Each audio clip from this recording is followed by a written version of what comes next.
Bonjour.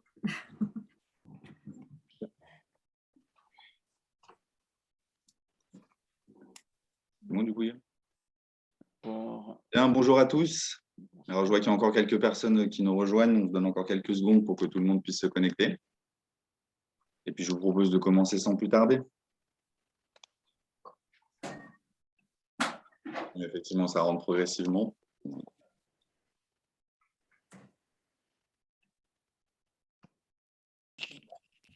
Mais il ne te voit pas là-dedans. Si? Non. Ah si. Non. Bon, allez, je vous propose de commencer. Les gens nous rejoindront au fur et à mesure, mais par respect pour ceux qui étaient là à l'heure, nous allons commencer à l'heure. Bien, mesdames, messieurs, bonsoir. Bienvenue à toutes et à tous pour cette soirée de lancement de la concertation qui s'inscrit notamment dans la phase de diagnostic du plan local d'urbanisme intercommunal du Grand Annecy. Nous appellerons le PLUI pour plus de commodité, mais nous reviendrons sur ces différents aspects un peu plus tard. Alors, avant de rentrer dans le vif du sujet, petit point technique, effectivement, puisque Covid oblige, nous sommes obligés d'adapter nos pratiques, de numériser nos réunions publiques. Effectivement, bon, voilà, les visioconférences sont vraiment rentrées dans les pratiques. Pour autant, pour celles et ceux qui ne connaîtraient pas l'outil, quelques modalités d'échange et de contribution. Alors, durant la présentation, nous vous invitons à couper votre micro, effectivement, pour éviter les parasitages et permettre une écoute de qualité. Donc, merci d'avance. Toujours durant la présentation, vous avez possibilité de poser des questions via le fil de discussion qui permettra effectivement de nourrir les échanges qui interviendront à la fin. Et après justement la présentation, nous aurons un temps d'échange qui permettra à chacun de prendre la parole verbalement s'il le souhaite. Mais nous reviendrons sur cet aspect un peu plus tard. Alors, globalement, comment faire si vous souhaitez couper votre micro? Tout se passe en bas de votre écran. Vous avez plusieurs boutons. Vous avez notamment le bouton tout à gauche muet qui vous permettra donc d'activer ou de désactiver votre micro. Si vous souhaitez parler dans le chat, dans la discussion, vous avez également l'onglet discussion. Et enfin, pour effectivement lever la main, vous avez un bouton dans les réactions, l'émoticône qui vous permettra de lever la main et nous saurons ainsi que vous souhaitez prendre la parole. Alors, quelques petites règles, s'il vous plaît, lors des échanges, effectivement. Nous sommes très nombreux ce soir et nous en remercions. Effectivement, si possible, si vous avez la possibilité de poser des questions concises, notamment au travers de la suite de discussion, ce qui nous permettra d'en traiter un maximum. Peut-être aussi vérifier que la question que vous souhaitez a déjà été posée. Et enfin, petit autre point important, nous enregistrons ce soir cette réunion, car effectivement, nous effectuerons et nous réaliserons un compte-rendu. Et pour ce faire, nous avons besoin d'enregistrer l'ensemble des échanges qui se produiront. Enfin, la réunion de ce soir se fait dans une logique collective. Je tiens à préciser et insister sur ce point, dans le sens où nous ne répondrons pas aux préoccupations individuelles, déjà parce que nous sommes trop en avant dans le projet pour parler de zonage ou de constructibilité des terrains. Donc, je tiens à être clair sur ce point. Et enfin, la réunion de ce soir se fait dans le cadre du PLUI, dans le sens aussi où nous ne sortirons pas du cadre pour les questions. Donc, nous n'en prendrons pas si les questions ne rentrent pas dans ce cadre-là. Voilà, je ne vais pas être plus long. Je vous propose de commencer, alors peut-être effectivement en vous présentant le planning de la soirée. Et alors, excusez-moi, autre point, si vous avez une mauvaise connexion, puisque ça peut arriver, nous avons mis à votre disposition, un numéro de téléphone. Donc, je laisse l'écran encore quelques instants pour que vous puissiez le noter, mais vous allez le retrouver dans le fil de la discussion. Donc voilà, sait-on jamais, si vous avez une difficulté, vous pouvez prendre votre téléphone, composer ce numéro, composer l'identifiant de la réunion, et comme ça, vous aurez possibilité de suivre par audio la réunion. Comment ça va se passer, cette soirée? Effectivement, nous avons deux grands temps. Un temps de présentation pour s'informer, pour comprendre le sujet qui nous intéresse ce soir, que nous avons divisé en trois parties. L'ambition politique du projet, les objectifs et étapes d'élaboration du PLUI, le dispositif de concertation qui est mis en place dans le cadre de la participation citoyenne, et enfin le temps d'échange que j'évoquais à la toute fin qui permettra d'interagir avec nos intervenants. Et donc, justement, nos intervenants, quels sont-ils? Tout d'abord, Madame Frédérique Lardet, bonsoir. Vous êtes présidente du Grand Annecy. Vous n'avez pas mis votre micro, Madame Lardet. Mais bonsoir à vous. Désolée, oui. Bonsoir à toutes et à tous. Bonsoir, merci d'être avec nous. Et Monsieur Christian Anselme, vous êtes vice-président du Grand Annecy en charge de l'aménagement du territoire. Donc, le PLUI est en quelque sorte votre domaine de prédilection. Bonsoir. Bonsoir à toutes et à tous. Voilà, donc voilà pour le petit cadrage, on va dire, pour que tout le monde ait bien en tête comment ça va se passer. Et je vous propose de commencer tout de suite. Alors peut-être comme propos introductif, Madame Lardet, une première question. Au-delà d'un document qui planifie l'avenir, en quoi est-ce que le PLUI est un projet de territoire et quelle est justement l'ambition politique derrière? Alors, tout d'abord, pour moi, c'est un véritable plaisir d'avoir, en tant qu'élu et président du Grand Annecy, l'opportunité de lancer cette concertation d'un document qui va être majeur pour l'avenir de notre territoire.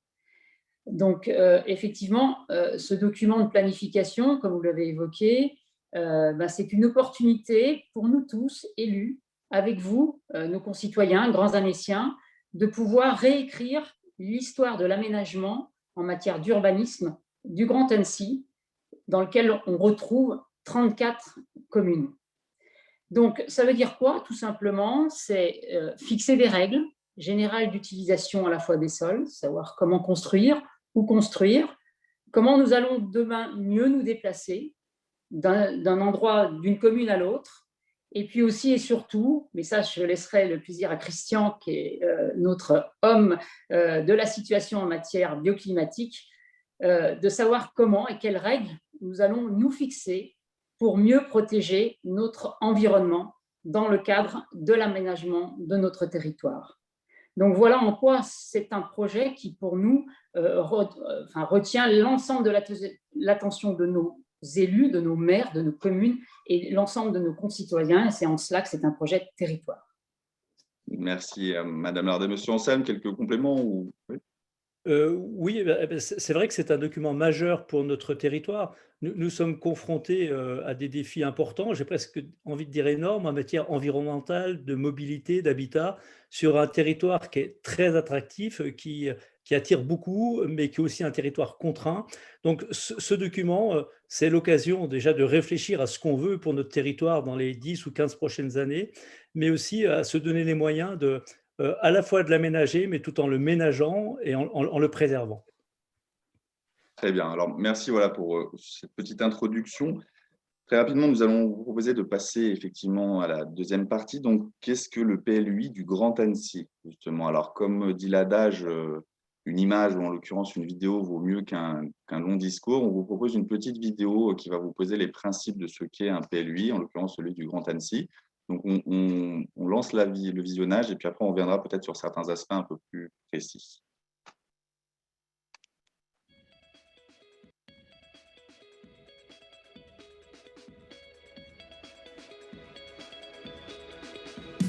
Le Grand Annecy, c'est un vaste territoire composé de 34 communes.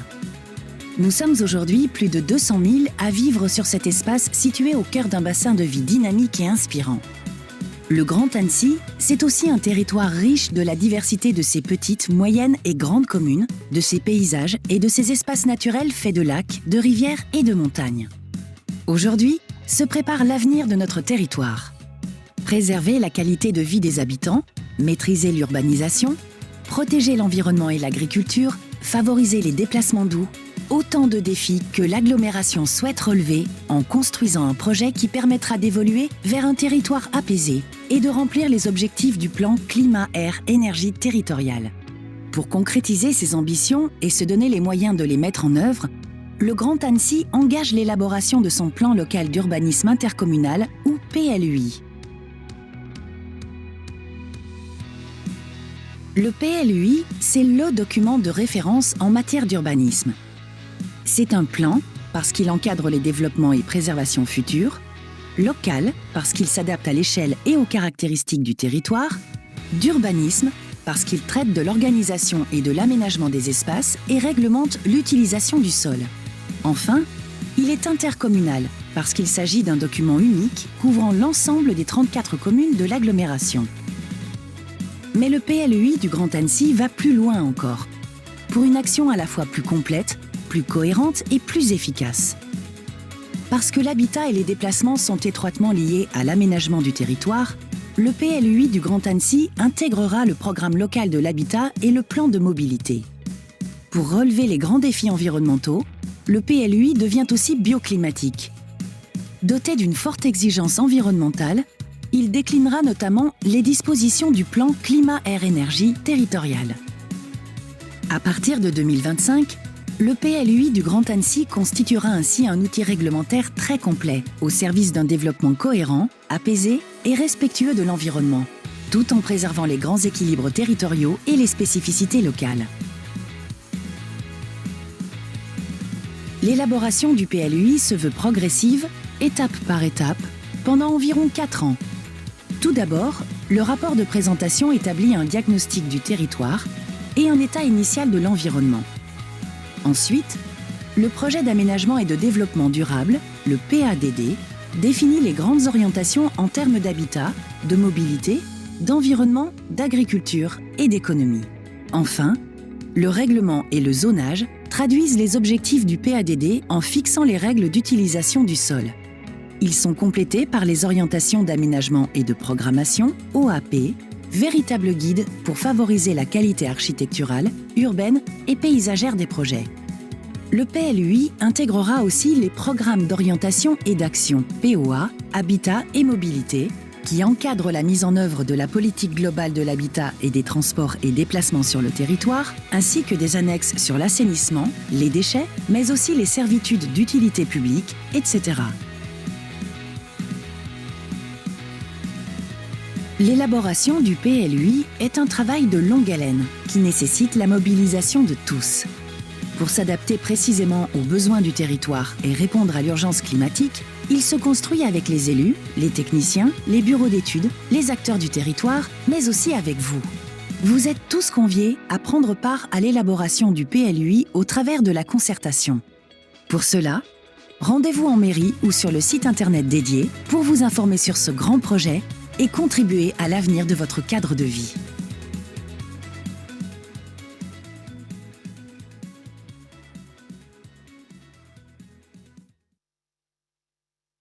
Bien, voilà donc pour cette petite vidéo de présentation qui a permis de poser un peu les bases de ce qu'est un PLUI, comment il est élaboré, quels sont les différents principes et enjeux auxquels il souhaite répondre. Mais il nous semble important quand même de revenir sur certains aspects. Alors peut-être, Madame Lardet, effectivement, pour le dire avec vos mots, quels sont les objectifs justement du PLUI du Grand Annecy?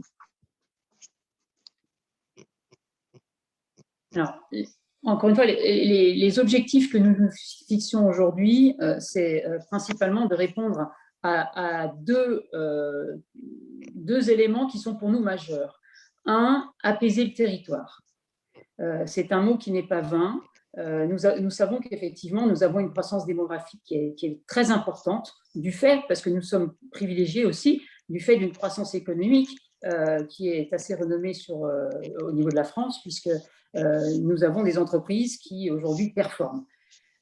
Donc, on s'aperçoit qu'on a aussi un territoire qui est assez contraint de façon topographique.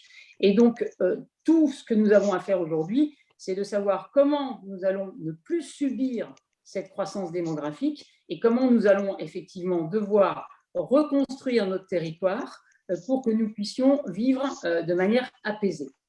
Et puis, deuxième chose, nous avons des objectifs dans le cadre d'un autre document de planification qui s'appelle le plan climat-air-énergie territorial, lui aussi, qui fixe des ambitions majeures en termes de baisse de gaz à effet de serre d'ici à 2030, puisque nous devons les diviser par 2 pour atteindre, comme cela nous est imposé au niveau national, atteindre notre neutralité carbone d'ici à 2050. Et donc, pour y arriver, nous avons besoin de mettre en action certains éléments. Et effectivement, ce PLUI, la façon dont nous allons construire demain, la façon dont nous allons mettre en place différents niveaux d'infrastructures, par exemple pour notre mobilité, comment nous allons et où nous allons développer les entreprises, tout en respectant les terres agricoles, puisque nous avons aussi des ambitions à respecter ce qu'on appelle la ZAN, la zéro artificialisation nette. Donc, en fin de compte, tout ça nous entraîne effectivement à avoir un PLUI qui va tendre à répondre de manière concrète et réglementaire à ces différents objectifs.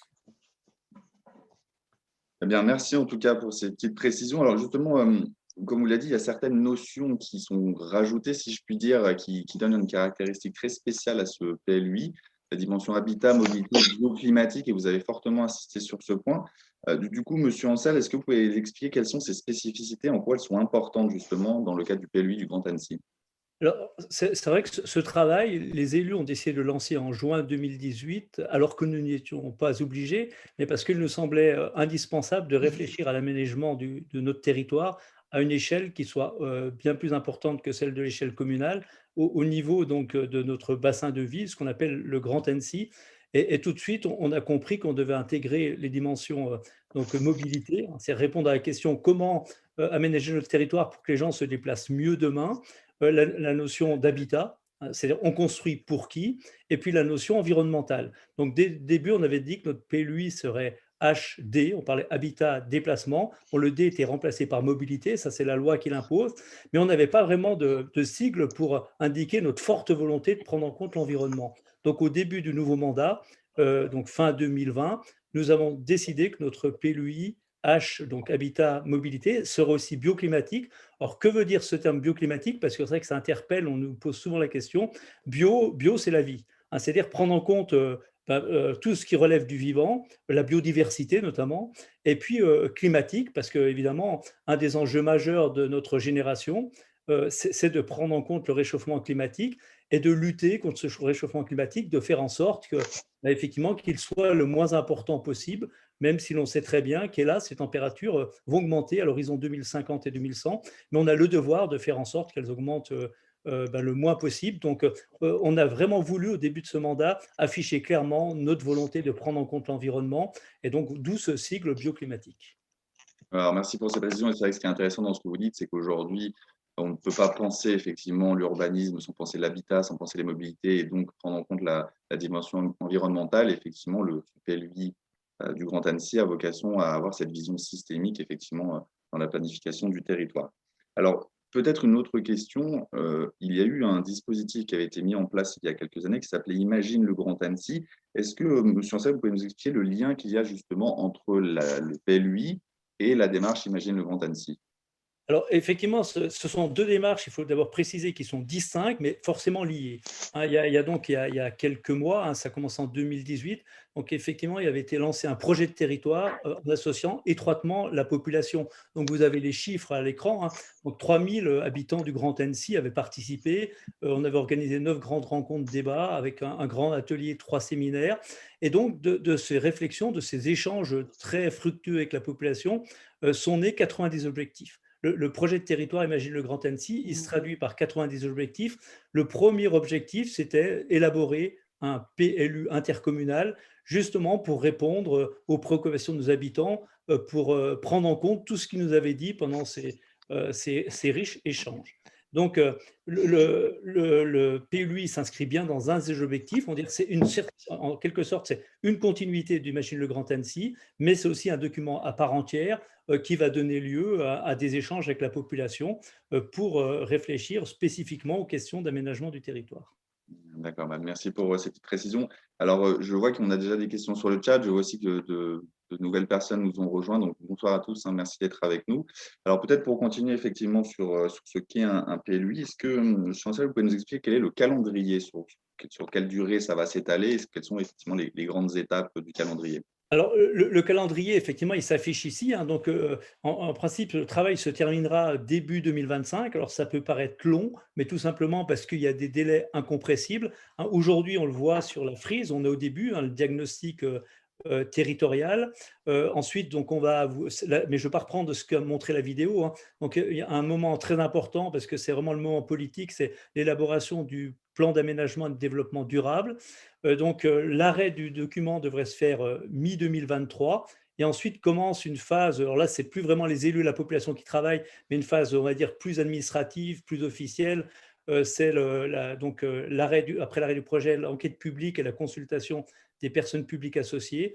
Et donc, on devrait disposer enfin d'un document début 2025. Ça correspond à ce qu'on appelle l'approbation. Donc, effectivement, ça peut paraître relativement long, mais si on arrive à tenir cet objectif, on peut estimer qu'on aura vraiment fait un bon travail. Après aussi, on peut comprendre, compte tenu effectivement de l'immensité du territoire et du travail qu'il y a à faire, on peut comprendre aussi pourquoi cette durée peut paraître effectivement aussi longue. Merci. Alors peut-être effectivement une dernière question, c'était dit dans la vidéo, il y a de nombreux acteurs qui sont impliqués dans le cadre de cette élaboration du PLUI. Peut-être faire un petit focus dessus aussi, Monsieur Anselme. Quels sont-ils ces acteurs et quels sont leurs rôles? Alors, c'est aussi pour ça qu'il nous faut un peu de temps, parce qu'effectivement, les acteurs, ils sont nombreux. Bon, évidemment, donc, il y a le Grand Annecy, la communauté d'agglomération, celle qui conduit, elle a la compétence élaboration des documents d'urbanisme, donc celle qui conduit la démarche, celle qui va délibérer, c'est le conseil communautaire, qui au moment clé donc, va voter. Mais évidemment, il y a les communes, et ça, on a vraiment tenu à ce que les communes soient au cœur du dispositif. Donc, on a un pacte de gouvernance, et dans ce pacte de gouvernance, on a vraiment mis au centre les élus des communes, parce que ce sont eux qui connaissent particulièrement bien leur territoire, et il est impossible d'élaborer un tel document sans l'appui, la collaboration étroite des élus communaux. Il y a donc aussi tout un tas de ce qu'on appelle les personnes publiques associées. Donc, ce sont par exemple les chambres consulaires, la chambre d'agriculture, la chambre des métiers, la chambre de l'artisanat et du commerce, etc. Ce sont les communes voisines qui sont hors du Grand Annecy, les communautés de communes qui sont hors du Grand Annecy, les services de l'État, évidemment, le SCOT. Voilà, donc et je ne cite pas tout le monde, hein, c'est vraiment, ça recoupe beaucoup de monde. Et puis, évidemment, il y a la population, hein, les acteurs du territoire et la population. Et c'est bien pour ça qu'on est là ce soir, parce que ce PLUI, on doit et on va le construire avec eux.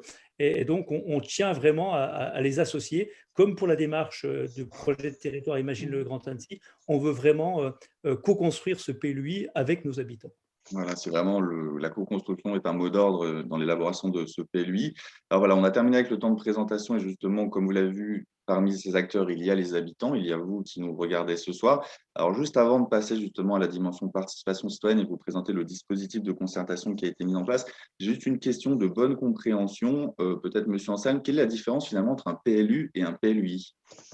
Alors, le PLU, il se fait à l'échelle communale. Ah, donc, le PLUI, le I, c'est-à-dire intercommunal. Donc là, il couvre le territoire des 34 communes, puisqu'il y a 34 communes dans le Grand Annecy. Donc voilà, la différence, c'est qu'on ne travaille pas à la même échelle, mais c'est plutôt pertinent parce qu'effectivement, aujourd'hui, on est de plus en plus mobile, on se déplace. Il y a des enjeux, quand on parle d'environnement, quand on parle de mobilité, ces enjeux, ils ne sont pas à l'échelle communale, ils sont vraiment à l'échelle intercommunale, et d'où la pertinence de ce travail que les élus ont choisi, les élus des 34 communes ont choisi de faire ensemble.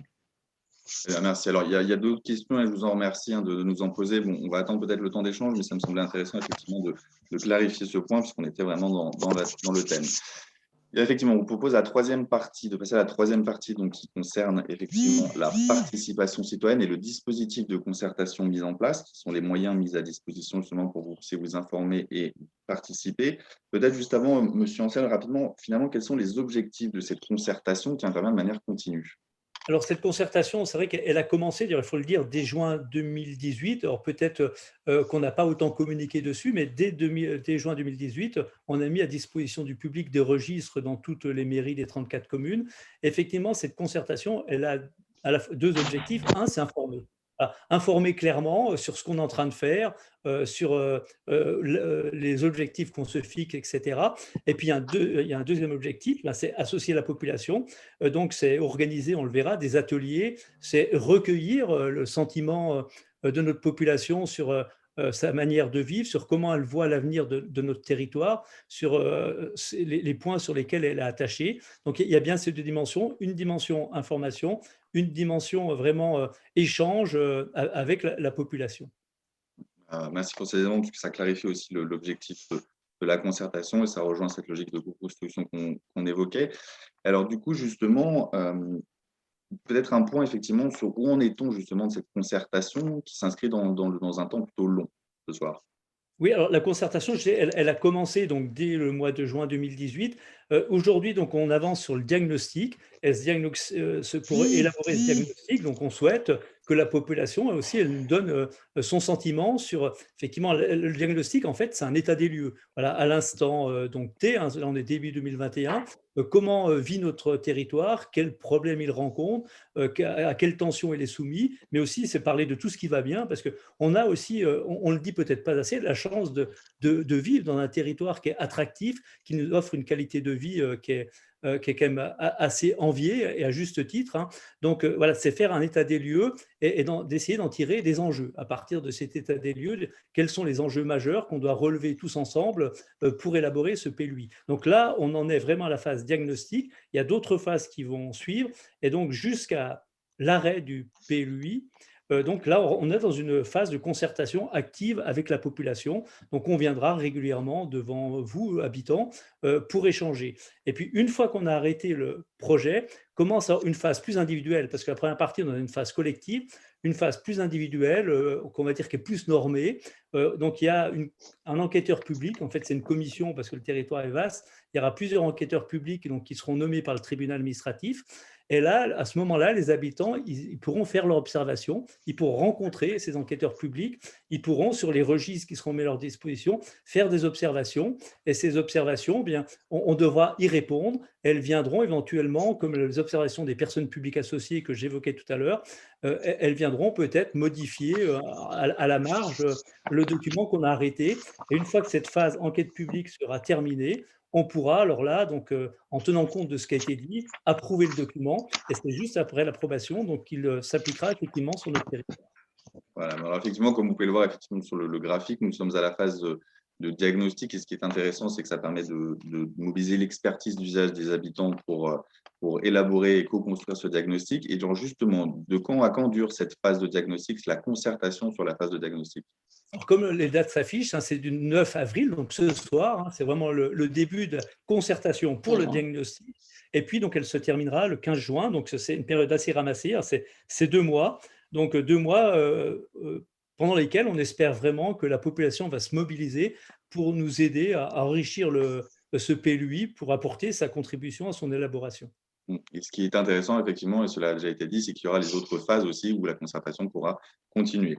Alors justement, si je suis habitant, citoyen et que je souhaite participer, comment est-ce que je peux participer à cette phase de diagnostic justement du 9 avril au 15 juin et même au-delà? Alors déjà, notre grande préoccupation, c'est de n'exclure personne.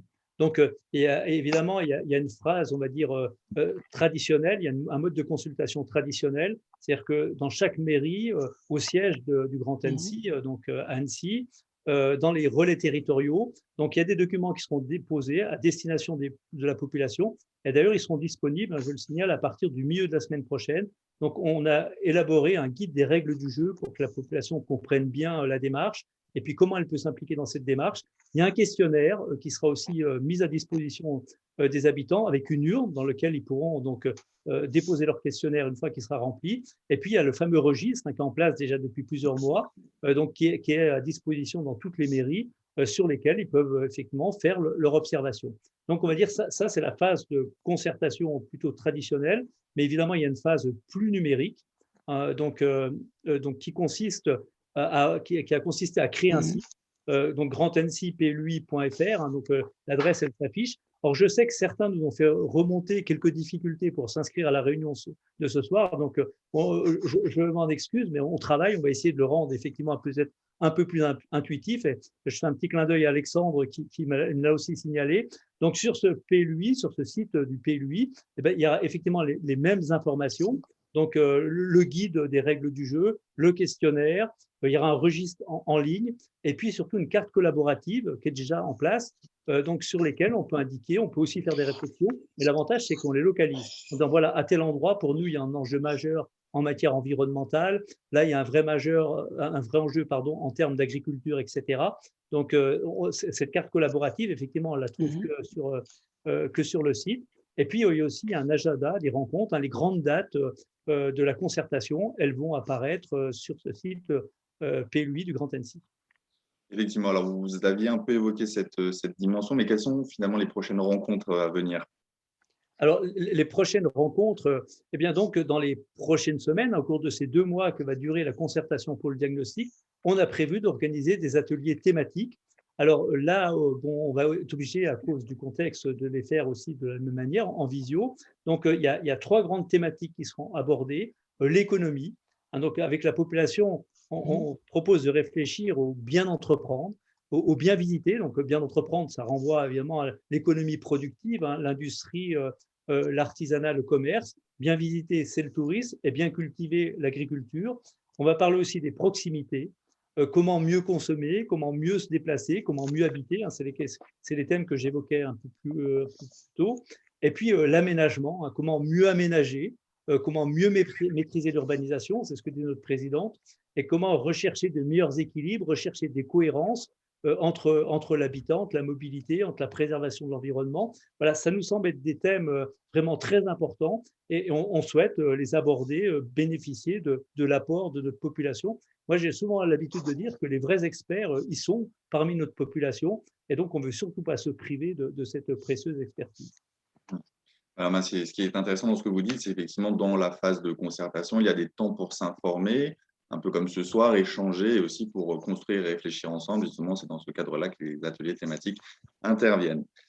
Et toutes les dates, donc, elles seront sur le site, hein, sur le site Grand Annecy PLUI, et par le biais de la presse, par le biais des bulletins municipaux, on diffusera cette information pour permettre vraiment à tout le monde de participer, soit en ligne, soit en allant dans les mairies, remplir les questionnaires ou les registres. Parfait. Eh bien, merci à vous, Monsieur Anselme, et merci, Madame Lardet, pour ce temps de présentation. Alors, on l'a voulu court, synthétique, concis, mais le plus complet possible. Pour autant, voilà, il nous semblait tout aussi intéressant de prévoir un large temps d'échange avec vous. Alors, je vois qu'on a de nombreuses contributions sur le fil de discussion. Donc, n'hésitez pas à continuer. Alors, je rappelle peut-être la règle, merci de faire des questions concises, mais pour l'instant, c'est le cas et je vous en remercie. Et c'est aussi maintenant que, si vous le souhaitez, vous pouvez prendre la parole directement. Alors, pour ce faire, je le rappelle, merci de lever la main. Et puis, nous vous donnerons la parole lorsque ce sera fait, avec peut-être une petite règle si vous y pensez, mais moi, je verrai ce que vous y pensez, à vous présenter, puisque nous sommes nombreux. Là, nous sommes 200 actuellement connectés. Donc, voilà, n'hésitez pas à prendre la parole, encore une fois, soit directement, soit sur le chat. Alors, je vais me permettre d'enclencher le débat par poser une première question. Donc, j'essaie de les thématiser autant que possible pour qu'on reste voilà, dans une bonne compréhension. Voilà, la dimension bioclimatique était quelque chose de très important, donc je vais commencer par ça. PLUI bioclimatique, doit-on ou peut-on en conclure que les 34 communes s'engagent dans une démarche de type territoire en transition? Peut-être plus pour vous, Monsieur Anselme. Comme je l'ai indiqué, hein, effectivement, ça marque la volonté très forte des élus de prendre en compte toutes les questions environnementales, de mettre en place des mesures qui vont vraiment lutter contre le réchauffement climatique, mais en fait, c'est notre plan climat air énergie territorial. Comme le rappelait notre présidente, on a pris des engagements forts à travers ce plan, et ces engagements, maintenant, on doit les traduire dans le PLUI à travers les politiques qu'on va mettre en place, à travers le règlement, à travers ce qu'on va imposer aux gens qui vont construire sur notre territoire. Donc oui, ça marque bien la volonté très forte des élus des 34 communes d'être au rendez-vous environnemental.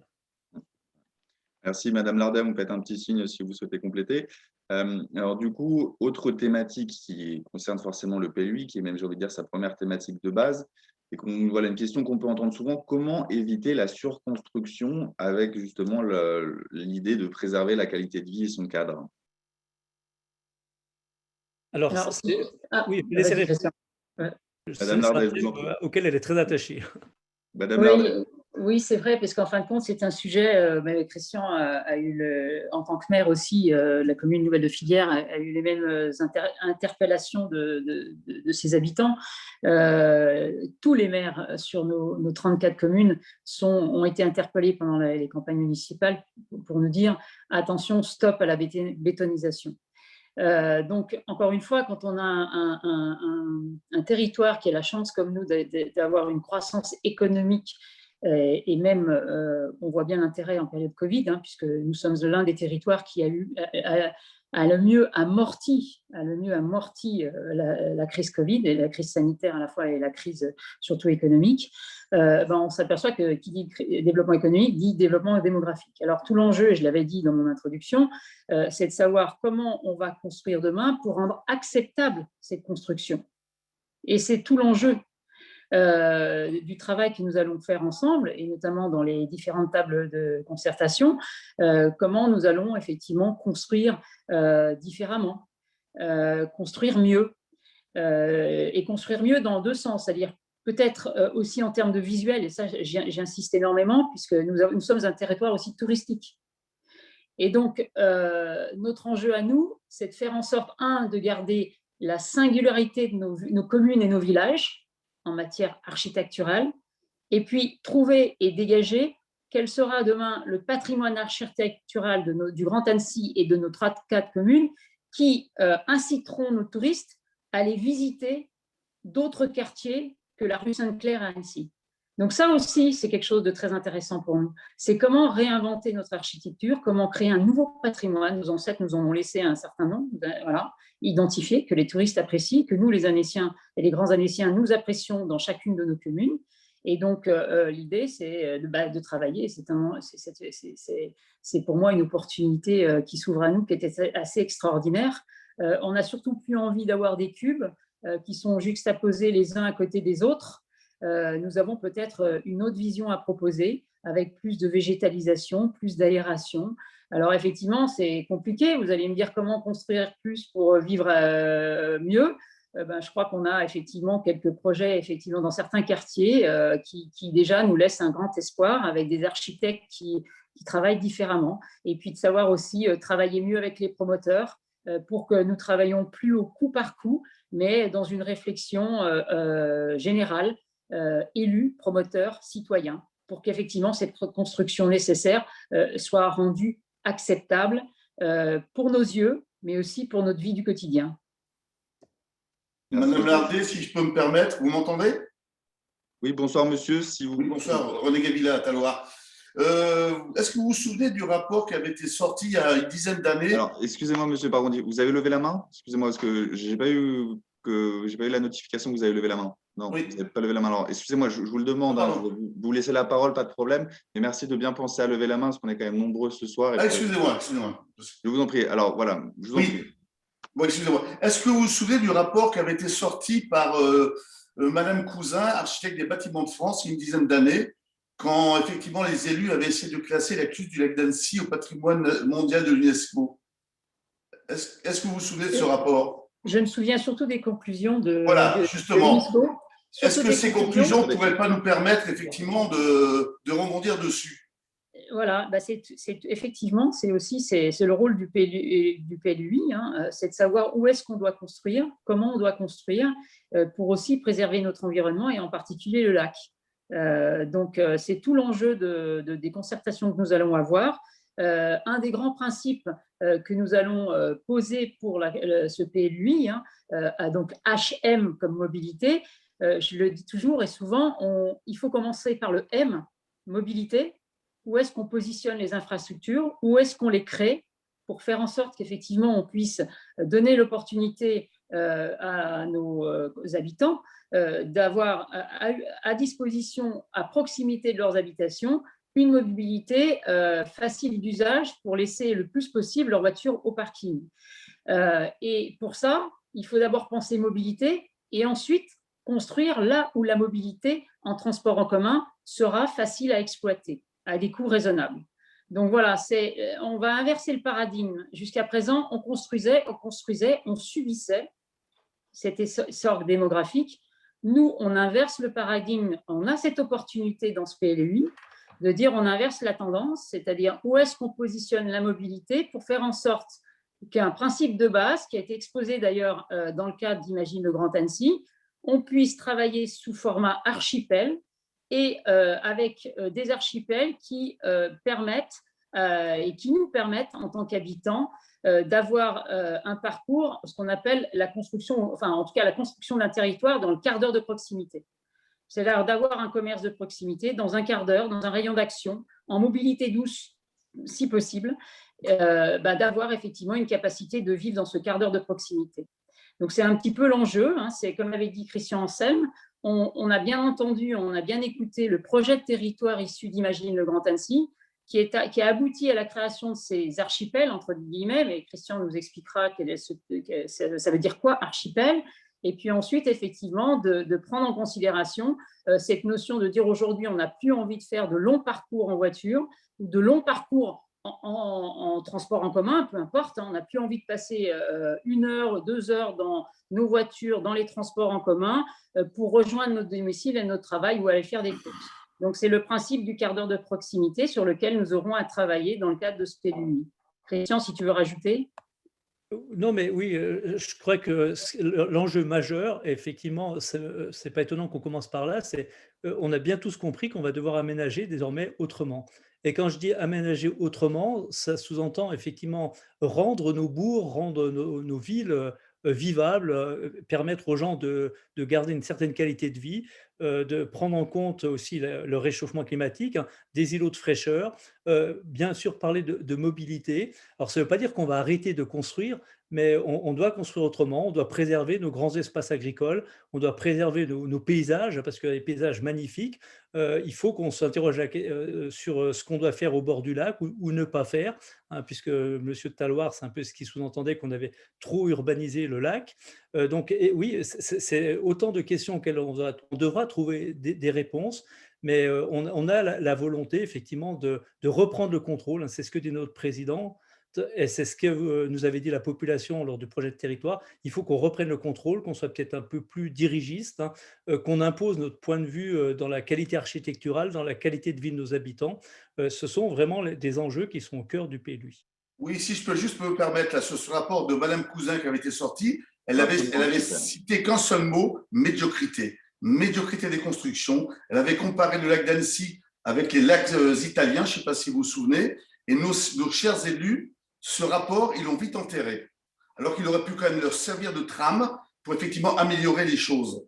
Et loin de là, il s'est passé tout à fait l'inverse. On a continué à construire tout et n'importe quoi. Et ce qui est un peu dommage, c'est que ce rapport qui a été sorti par Paris, enfin Paris, hein, a été mis aux oubliettes. Et c'est dommage. Voilà. Merci en tout cas pour cette intervention, monsieur. On vous apportez des éléments de réponse. Alors, j'avais monsieur Rubin qui levait la main, est-ce que c'est toujours le cas?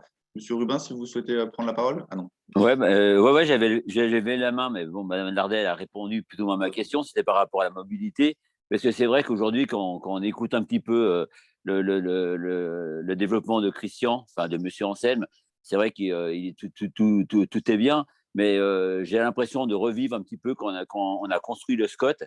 Et aujourd'hui, quelle pression on aura pour mettre sur la SNCF pour ces transports. C'est aujourd'hui l'enjeu majeur de ce PLUI, ça va être le déplacement. C'est aujourd'hui où on se déplace sur les 34 communes, c'est un peu la galère.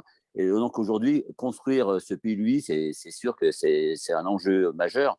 Mais comment mettre la pression pour ces systèmes de transport, quoi. Bien, merci pour ces compléments. Alors, monsieur Labas, je vois que vous levez la main. Alors, vous n'êtes pas obligé de le faire physiquement. Vous pouvez le faire en cliquant en bas de votre écran. Mais je vous en prie. Je ne le trouve jamais. D'accord, je vous en prie. Ouais, je ne pense pas l'avoir sur mon écran. Merci de vous présenter. Madame la Présidente, les respects du soir. Les respects, monsieur Labas. En fait, Alphonse Allais, je crois, avait dit la solution, c'est de construire les villes à la campagne. Et malheureusement, on sait tous que ce n'est pas la solution. Et c'est un peu ce qui se passe. Donc, les interventions précédentes ont parlé, pour Talloire par exemple, et d'autres, et M. Anselme a parlé aussi de façon générale. Et je crois, Madame la Présidente, vous avez dit qu'il faut garder la singularité de nos villages et aussi de nos paysages. Et donc, je crois que le danger qui peut nous guetter, c'est de vouloir uniformiser ce territoire qui est gigantesque et qui a des spécificités extrêmement marquées entre, par exemple, le bassin du lac, puisque le monsieur Talloire en parlait, je vais en parler aussi pour VVV, qui est l'attraction touristique numéro 1 sur laquelle on a des problèmes de mobilité. Pardon, monsieur Labas, quelle est votre question? Et les centres-villes. Donc, ma question, c'est faisons attention à garder les spécificités des villages, à conserver ce qu'il reste des paysages, parce qu'il y a quand même eu un énorme saccage, effectivement, depuis le refus du classement du lac d'Annecy au patrimoine mondial de l'UNESCO. Et puis, je ne crois pas, par contre, que la question de l'architecture, on doit aller trop loin là-dedans. Parce que là, on est dans tout à fait autre chose. L'inscription dans les paysages, oui. Les qualités architecturales, il ne faut surtout pas uniformiser. Eh bien, alors, merci. Donc, c'était plus une intervention qu'une question. Je ne sais pas si ça avait une réaction de nos intervenants. Alors, du coup, j'ai quand même d'autres questions dans La question, c'était le SCOT versus, excusez-moi, versus le SCOT. Alors, c'est-à-dire Oui, parce qu'on a le SCOT. C'est-à-dire qu'on a un SCOT aujourd'hui. Alors, peut-être expliquer… Là, il y a une différence d'échelle ou territoire géographique, mais quelles vont être les modifications? Est-ce qu'on va reprendre le SCOT? Très bien. Alors, peut-être expliquer, Madame Lardet, rapidement ce qu'est un SCOT, un schéma de cohérence territoriale, et puis répondre à Monsieur Labas. Voilà, en fin de compte, c'est le document de planification supérieure au PLUH-NB que nous sommes en train de construire. Donc, il faut savoir que nous sommes en phase de révision de ce SCOT. Donc, nous allons mener en parallèle le travail de Christian Anselme et de ses équipes, et puis le travail d'Antoine de Menton, qui est président du SCOT, et dans lequel Christian et moi-même sommes présents en tant que vice-président, pour effectivement que nous travaillions en parallèle et que le PLUH-NB, quand il sera achevé, puisse s'intégrer complètement dans le cadre du SCOT. Donc, Christian, si tu veux rajouter quelque chose sur ce sujet. Non, mais Monsieur Labas, il connaît bien, je pense, le système. C'est vrai que le SCOT, il est en cours de révision, donc on devra prendre en compte les grandes préconisations du SCOT dans notre PLUI. Ça, c'est une certitude. Hein. Le SCOT, notre PLUI doit être compatible avec le SCOT, donc les décisions qui sont prises par le SCOT, on les prendra forcément en compte.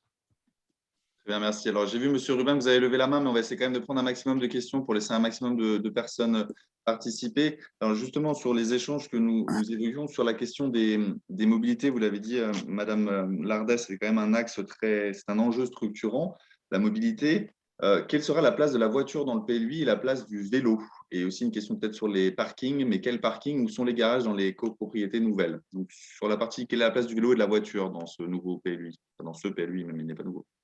Alors, on n'a pas établi une cote mal taillée, hein, puisque on parle d'abord, nous sommes en amont du PLUI, nous sommes en train de travailler sur un schéma directeur des mobilités, donc justement qui est en train de déterminer un schéma directeur pour les pistes cyclables, les parkings relais, la place des fameux transports en commun en site propre, qu'ils soient de type BHNS ou de type tram, la fameuse présentation de l'étude Sistra que nous avons pu faire sur l'ensemble des 5 territoires qui constituent notre agglomération. Donc tout ça va venir alimenter le fameux M de mobilité. Hein, donc tous ces documents sur lesquels nous travaillons viennent alimenter le travail de Christian Anselme en parallèle. Donc, bien évidemment, parking relais pour nous, c'est stratégique, puisque au travers de ces parkings relais, nous allons pouvoir effectivement mettre en place tout un système d'usages différents, de vélos libre-service, par exemple, puisque si on a un schéma directeur des pistes cyclables, ça veut dire qu'on va en créer. On a prévu, rien que sur ce mandat, 6 millions d'euros d'investissement en matière de pistes cyclables, donc ça s'impose tout de suite. Versus les années précédentes, 2 millions d'euros. Donc, nous n'avons plus que triplé notre engagement en matière de pistes cyclables. Indépendamment de ça, il faut mettre aussi à disposition des vélos, et notamment assistance électrique, pour les grands Annéciens sur un territoire élargi et au plus loin, sur l'ensemble du Grand Annecy. Donc, nous faisons un test cet été avec la mise en place de VLS qui vont venir en complément de Vélonocie et de l'offre Vélonocie sur la rive ouest, en test, avec une demi-heure gratuite pour voir si effectivement les grands Annéciens de la rive ouest plus les touristes laissent leur voiture au parking, utilisent ces VLS pour se rendre à Annecy de manière gratuite au moins pendant 30 minutes et puis ensuite peuvent prendre un bus ou peuvent prendre un autre moyen de transport pour se déplacer sur d'autres communes à partir d'Annecy. Voilà, donc petit à petit, nous y travaillons.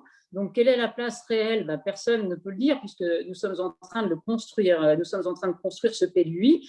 Tout ce que je peux vous dire, c'est que les infrastructures existantes, par exemple, un axe qui pour nous est très cher et sur lequel nous travaillons en termes d'investissement avec la région, le département et l'État, c'est toute la partie ferroviaire qui pour tous nous sera un axe aussi structurant. La partie Rumilly-Annecy. Comment faire en sorte que cet axe Rumilly-Annecy devienne pour nous un véritable RER, ce qui permettra effectivement à nos voisins aussi de l'EPCI de Rumilly de venir différemment qu'en voiture.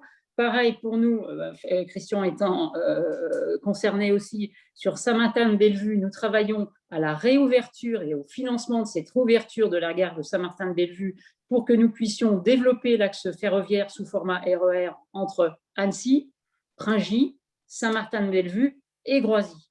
on voit que la gare de Croisy est un véritable spot, et donc on veut que Saint-Martin, Pringy puissent devenir elles aussi des gares spots qui permettent effectivement aux habitants de ce territoire de quitter leur voiture et d'utiliser d'autres moyens de transport.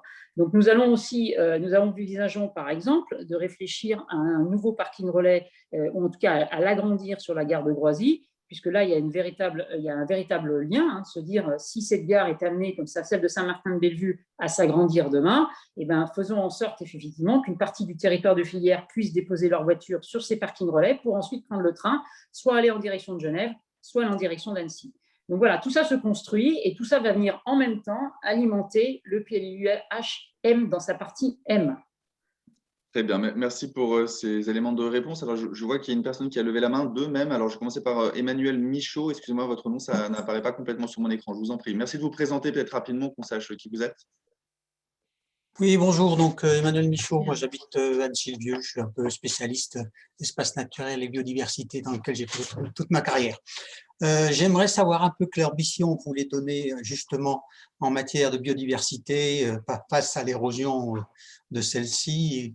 En particulier, comment gérer la biodiversité urbaine dans une logique aussi de densification.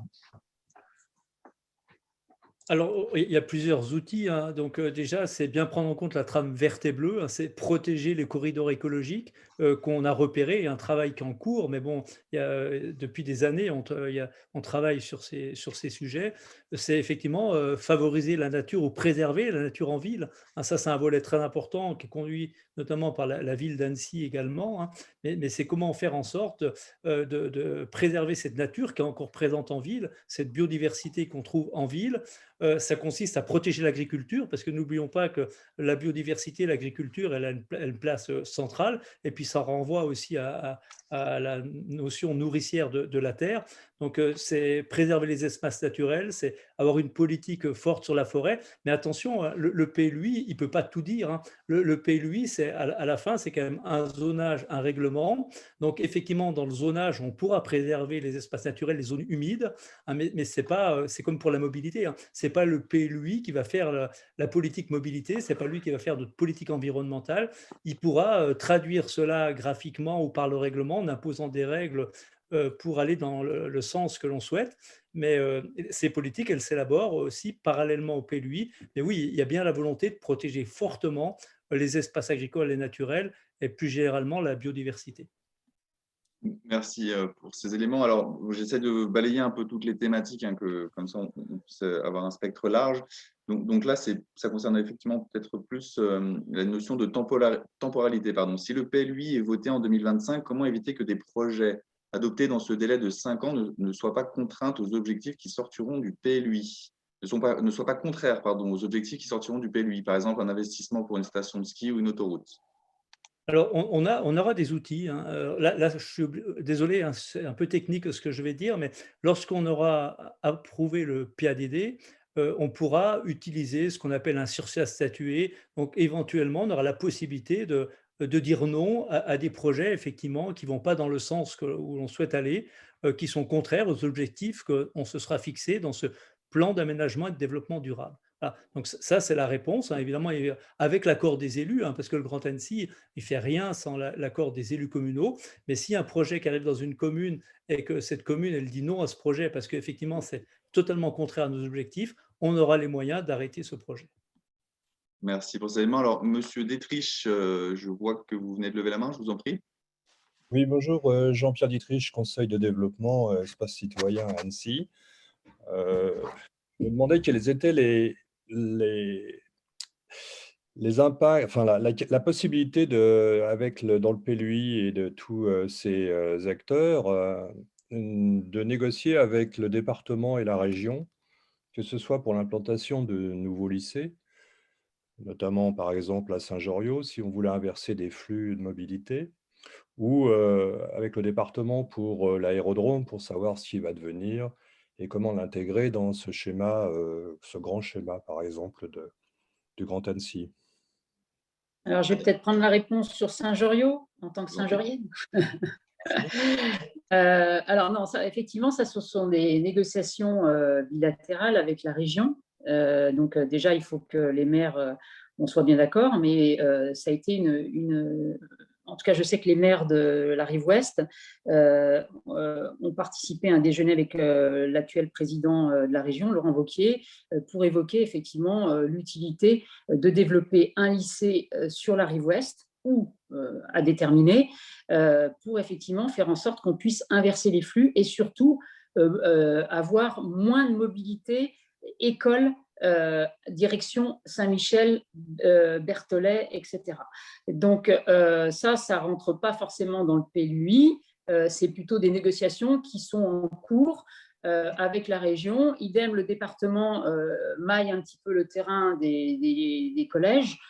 C'est de la négociation bilatérale en fonction du développement des quartiers. Et puis aussi, on n'est pas les seuls dans le département ni dans la région, en fonction aussi d'autres collectivités telles que la nôtre qui ont besoin aussi d'avoir de nouveaux développements en matière de lycée ou de collège. Donc, mais effectivement, c'est une bonne remarque, c'est sur quelque chose auquel on est très attentif, puisque dans la mobilité, on a aussi la démobilité.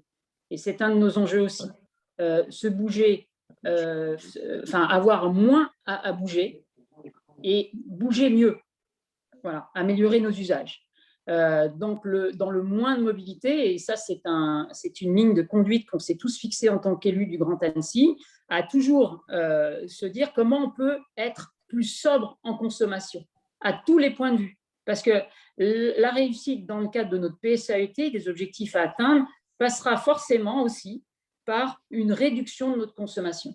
Donc, réduction de consommation d'énergie, réduction demain de notre mobilité. Et on voit que le Covid, notamment, et c'est pour ça qu'en matière de mobilité, on pense tiers-lieu, on pense aussi développement du télétravail et tiers-lieu, puisque c'est complètement cohérent. Si on passe mobilité dans une moindre mobilité, c'est le développement de lycées, comme vous venez de l'évoquer, mais c'est aussi à la fois se dire pour les actifs, comment leur donner des espaces de coworking décentralisés d'une commune-centre, en proximité, en milieu rural, pour qu'effectivement les personnes puissent télétravailler en dehors de chez elles.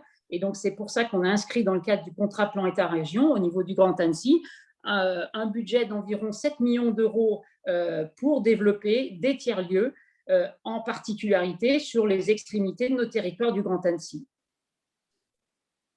Merci, Madame Lardet, pour ces éléments. Alors, vous avez vu, je nous ai tous affichés, parce que moi, soufflé dans l'oreillette, que c'était quand même plus sympathique qu'on puisse tous se voir. Alors, merci pour ces éléments. J'aurais peut-être effectivement d'autres questions, alors toujours en essayant de passer d'une thématique à l'autre. On a beaucoup parlé des mobilités, effectivement, mais toujours dans cette logique pour se projeter sur le calendrier. Vous l'avez dit, effectivement, Monsieur Anselme, il existe des outils pour s'assurer effectivement que les objectifs du PLUI soient tenus dans le temps. Mais à l'inverse, les OAP actuelles perdureront-elles dans ce nouveau PLUI ou vont-elles être annulées? Est-ce que aussi l'existant aujourd'hui, comment ça se passe? Non, forcément, elles seront réétudiées, mais le but, ce n'est pas de faire table rase des PLU existants. Sur les 34 communes, la plupart ont des PLU très récents, c'est-à-dire que les élus ils se sont positionnés déjà sur ce zonage, ce règlement. Donc, le but, ce n'est pas d'effacer ce qui existe. Donc, la plupart des OAP, on peut penser, seront reprises. Peut-être qu'à la marge, quelques-unes seront abandonnées parce qu'effectivement, ça sera la volonté des élus. Par contre, j'ai vu qu'une question était posée, que va-t-il devenir des PLU à partir de 2025 ? Effectivement, à partir de 2025, il n'y aura plus qu'un document pour l'ensemble des 34 communes, ça sera le PLUI. Donc le PLUI va se substituer aux 34 PLU, il y en a même un peu plus, parce que dans les communes nouvelles, il y a les communes déléguées qui ont encore des PLU, mais donc il viendra se substituer à tous ces documents qui sont en cours aujourd'hui, mais jusqu'en 2025, ce sont bien les PLU communaux qui continueront de s'appliquer. Merci. Pour continuer sur cette thématique, je ne vois pas de main levée pour l'instant, n'hésitez pas, on vous donnera la parole. Effectivement, zonage et règlement écrit en 2022, c'est ce que nous avons annoncé sur le calendrier. Est-ce que tout sera figé à ce moment-là? Alors, c'est 2023 plutôt, parce qu'effectivement, on va y réfléchir 2022, premier semestre 2023. Donc, effectivement, mi-2023, il y a un arrêt. Ensuite, ça peut encore évoluer en fonction des remarques qui seront faites lors des enquêtes publiques et surtout des observations des personnes publiques associées. Donc, le document est véritablement figé.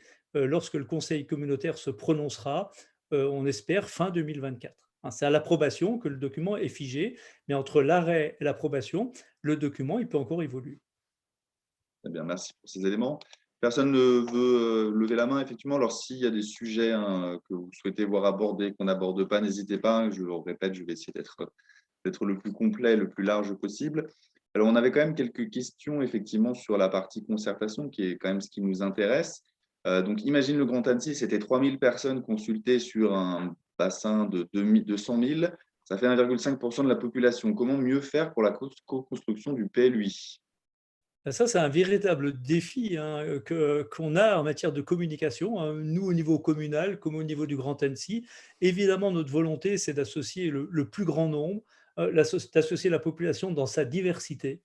Mais je dois avouer que on peine à le faire, hein, parce qu'on aimerait que toutes les générations participent. Alors, la visio, un constat qu'on fait avec la visio, c'est que ça amène à nos réunions publiques des gens qui ne viennent pas aux réunions traditionnelles, hein, dans nos salles communales, une population souvent plus jeune, un peu plus féminine. Ça c'est l'aspect positif, mais effectivement, on exclut aussi avec les visios une autre partie de la population. Donc, notre rêve, effectivement, c'est qu'il y ait beaucoup plus de 3000 participants et que ces participants ils soient bien représentatifs de l'ensemble de notre territoire, parce qu'il y a une dimension à laquelle on est aussi attaché, parce que dans ce PLU, il y a aussi quelque part une dimension sociale à travers l'habitat, et il y a aussi la notion d'équité. Hein. Et une question centrale qu'on doit se poser, c'est on construit pour qui? Demain, on va construire pour qui? On a des jeunes, on a tous des enfants, des petits-enfants, on souhaite et ils souhaitent rester vivre dans notre territoire. On a des gens qui travaillent chez nous, qui ont beaucoup de difficultés à se loger. Donc, c'est une question centrale. Hein. C'est vraiment aussi construire pour les gens qui sont déjà dans nos communes, qui sont chez nous. Il y a cette notion, permettre à tous les gens qui travaillent dans le Grand Annecy de pouvoir se loger décemment. Voilà. Mais oui, et donc on a besoin d'entendre toute cette population dans sa grande diversité. On fait confiance aussi aux bureaux qui nous accompagnent, hein, pour cette concertation, pour aller chercher un maximum de personnes. Très bien, merci encore une fois pour ces éléments. Alors, peut-être toujours sur la partie concertation, je vais me permettre de répondre à une question qui est posée sur la date des ateliers. Effectivement, vous indiquez qu'il y a des ateliers qui sont prévus. Il faut savoir qu'on est en train de les construire. Les dates ne sont pas encore arrêtées, effectivement, mais vous aurez toutes les informations. Donc, n'hésitez pas régulièrement à aller sur la plateforme que nous avons montrée sur la présentation, donc www.grandannecy-plui.fr, où vous retrouvez les informations qui se mettront à jour régulièrement. Peut-être pour aller toujours dans le sens de la question que je vous ai posée avant, M. Ancel, ne faut-il pas un moratoire pour les projets majeurs qui peuvent impacter durablement le territoire en attendant que les prescriptions du PLUI soient fixées? C'est une question qu'on pourra se poser avec les élus, hein, qu'on se posera sans doute, hein, effectivement, pour les projets très impactants, mais c'est toujours la volonté communale qui primera. Hein. Ça, c'est une chose que je réaffirme. Hein. On ne fera jamais rien contre l'avis des élus communaux. S'il y a des projets pour lesquels les élus travaillent depuis des années, parce qu'un projet, pour qu'il arrive à maturité, il faut du temps. Donc, si les communes souhaitent faire ces projets, et ces projets se feront. Si certains élus ont des interrogations, disant mais effectivement, on n'est pas assez ambitieux, il faut qu'on prenne en compte cette nouvelle dimension dans l'aménagement du territoire, on sera à leur côté, effectivement, pour faire en sorte que cet aménagement, effectivement, il soit un peu plus proche des objectifs qu'on se fixe. Mais on travaillera avec les communes, effectivement, c'est des questions auxquelles on pense, hein, auxquelles les élus communaux pensent. Donc oui, peut-être qu'il y a certains projets qui seront remis en cause, mais d'autres suivront leur cours jusqu'en 2025. Merci. Alors, Monsieur Bastien Vautin, je vois que vous souhaitiez prendre la parole. Merci de vous présenter. Bonjour, Bastien Vautin, du coup. Alors moi, je suis maître d'œuvre en aménagement urbain et infrastructure. On parle d'éviter la bétonisation et d'encadrer un peu les constructions nouvelles qu'il va pouvoir y avoir sur le tellement du Grand Annecy. Par contre, il y a une migration de population qui arrive, moi le premier, hein, je ne suis pas au Savoyard d'origine, et du coup, il y a quand même une forte demande en construction nouvelle pour pouvoir loger tout le monde. Il y a quand même il y a un vrai enjeu sur l'ensemble des 34 communes d'avoir des constructions qui vont se faire et avoir que toutes les communes aient son lot de construction aussi, qu'il n'y a pas des gros pôles qui soient faits pour qu'on puisse avoir quelque chose d'assez cohérent. Alors, je ne sais pas si j'étais très clair. Si, mais effectivement, la Haute-Savoie, c'est le département le plus attractif de France. Hein. On était à plus de 12 000 habitants chaque année. Bon, les dernières statistiques sont montrées que c'est un peu moins, on est autour de 10 000 maintenant, mais n'empêche qu'effectivement, il y a de la population qui arrive. On n'a pas dit qu'on allait arrêter les constructions, mais là, ça renvoie à notre idée d'avoir ce qu'on appelle une agglomération archipel. Archipel, bon, vous savez, c'est plusieurs îles qui constituent un ensemble, c'est-à-dire que tout ne se fasse pas au même endroit, hein, qu'il y a plusieurs pôles. Bon, le pôle principal, c'est forcément le cœur de l'agglomération, hein.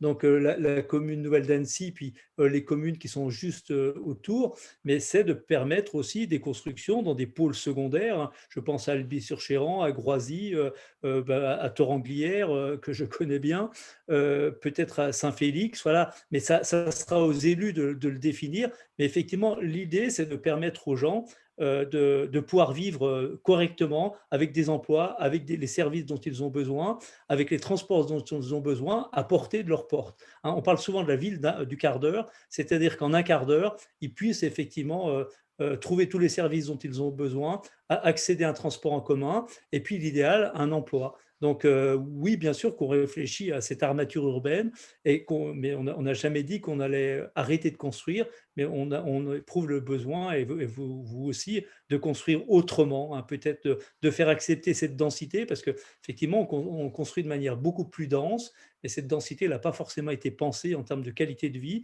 Donc il faut vraiment qu'on intègre aussi la qualité de vie, voire la qualité architecturale, c'est indispensable dans ces nouvelles constructions. Je rajouterais juste un point sur le plan local de l'habitat, puisque les objectifs ont été fixés et on les a conservés, puisque nous avons comme objectif la construction de 1600 logements par an sur le Grand Annecy. La seule modification que nous ayons, nous, apportée en tant que nouveaux élus sur cette mandature, c'est d'augmenter le volume de logements dits aidés pour justement permettre d'avoir des logements, d'abord d'avoir une maîtrise des logements, puisque construire n'est pas suffisant à Annecy et au Grand Annecy, et puisque plus on construit, notamment sur les rives du lac, plus on s'aperçoit qu'une grande partie du volume de construction s'en va en résidence secondaire.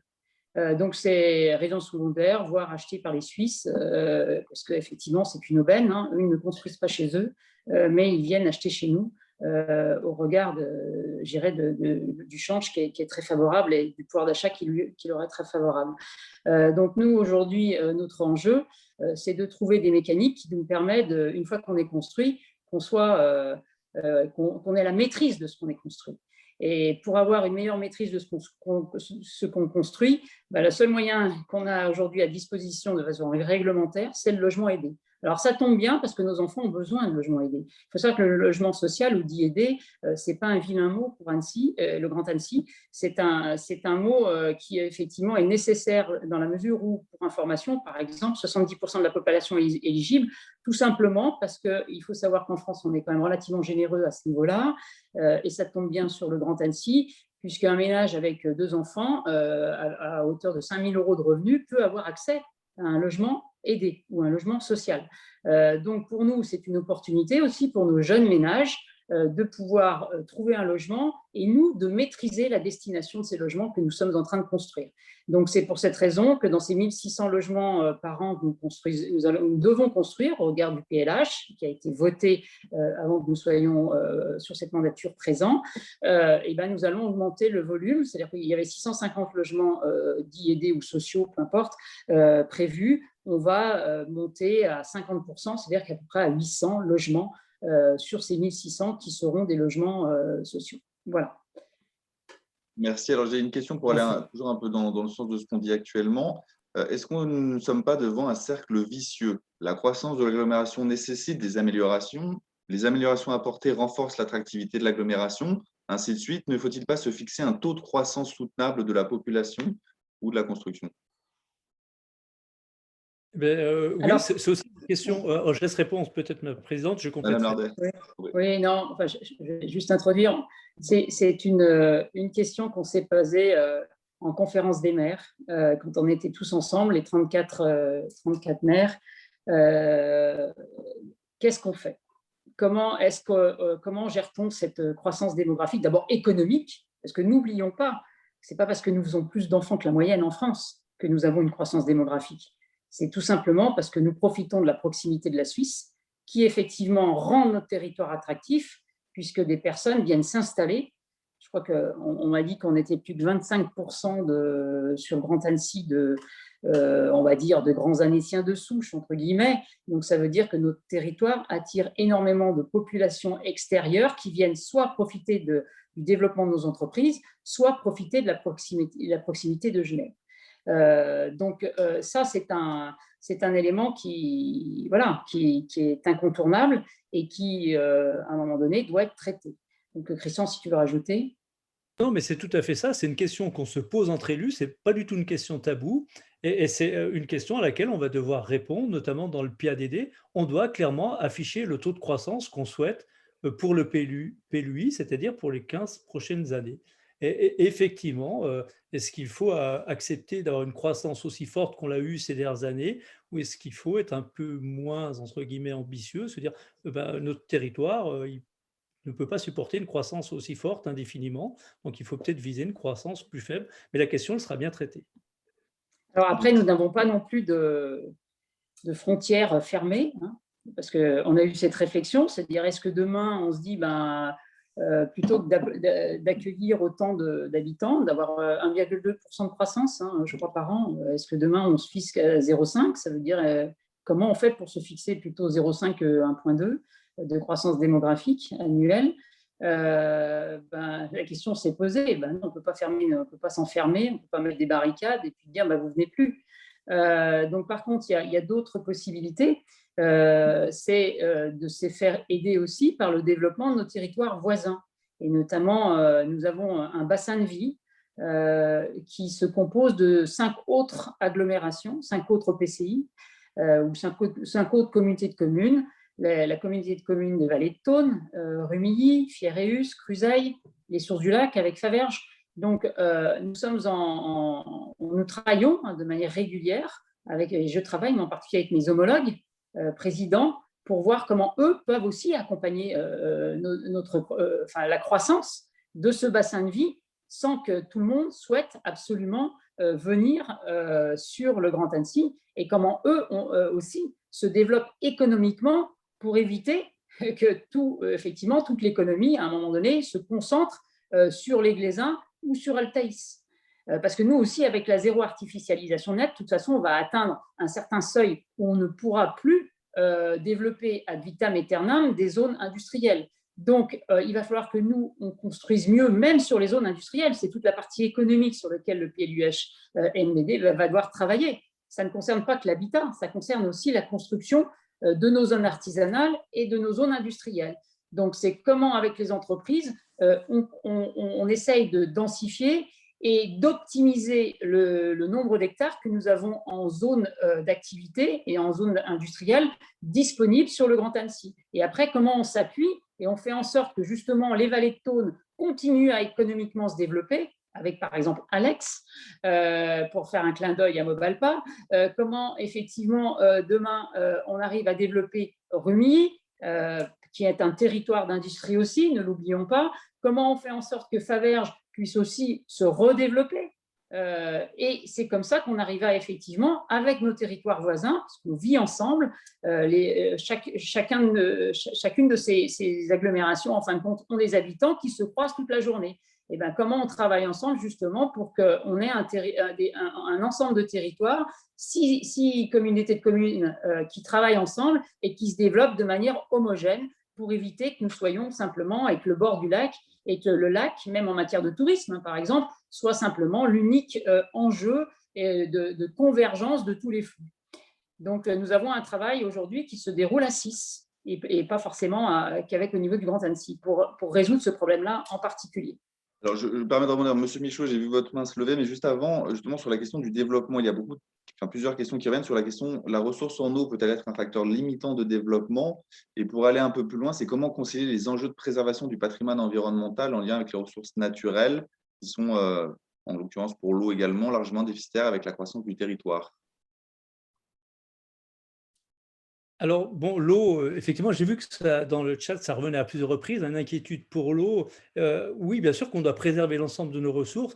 Il se trouve qu'aujourd'hui, avec le lac, on a quand même la chance d'avoir une ressource qui ne diminue pas. Je ne dis pas qu'elle augmente, mais dans certaines parties de Grand Annecy, effectivement, cette problématique d'eau, elle est beaucoup plus sensible, mais on est en train de mailler nos réseaux, de faire en sorte que toutes les communes elles soient reliées finalement au réseau du Grand Annecy, hein, pour répondre à ces besoins. D'ailleurs, ça va au-delà du Grand Annecy, hein.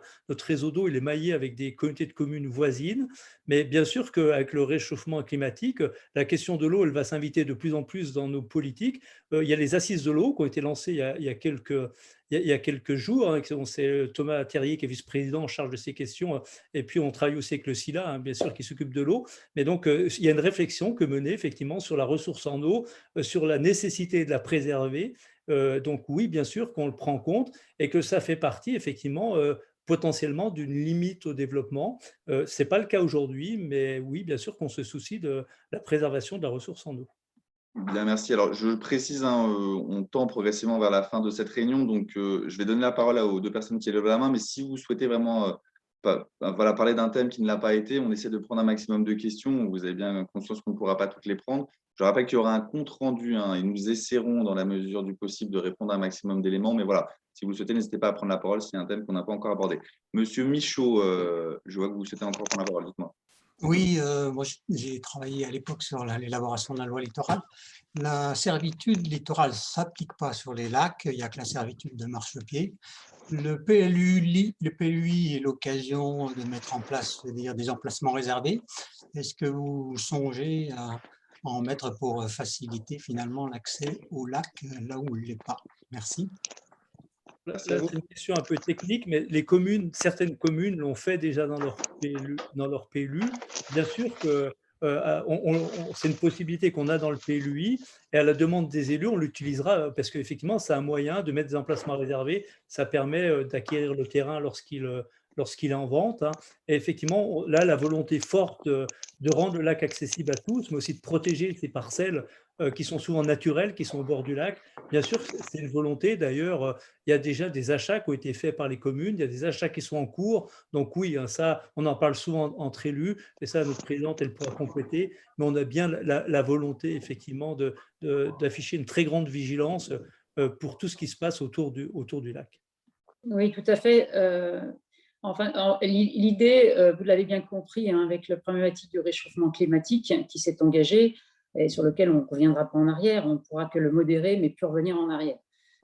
Donc, ce qui veut dire qu'on voit que les populations qui habitent autour d'Annecy viennent nous voir de très loin, voire même parfois de Grenoble, de Lyon, viennent sur Annecy, ne serait-ce que pour une journée, pour avoir accès à l'eau et donc avoir accès au lac.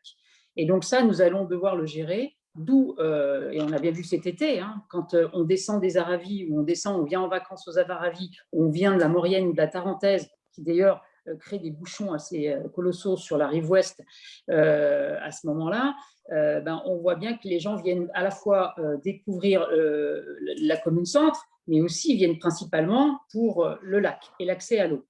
Donc nous allons avoir besoin de retravailler sur ces accès à l'eau. Donc, nous allons, avec l'ensemble des maires du Grand Annecy, avoir, avec le SILA, en partenariat avec le SILA, travailler sur le plan lac 2030. Donc, comment on donne... le SILA, Madame la Présidente, expliquez ce que c'est que le SILA. Le syndicat mixte qui gère en fin de compte tous les déchets, tous nos déchets, qui est l'incinération, et l'eau, et toute la problématique de l'eau, et puis aussi qui gère une grande partie du lac et la voie verte, la piste cyclable, par exemple. Donc, c'est un syndicat mixte qui est créé dans lequel se trouve le Grand Annecy et d'autres agglomérations voisines.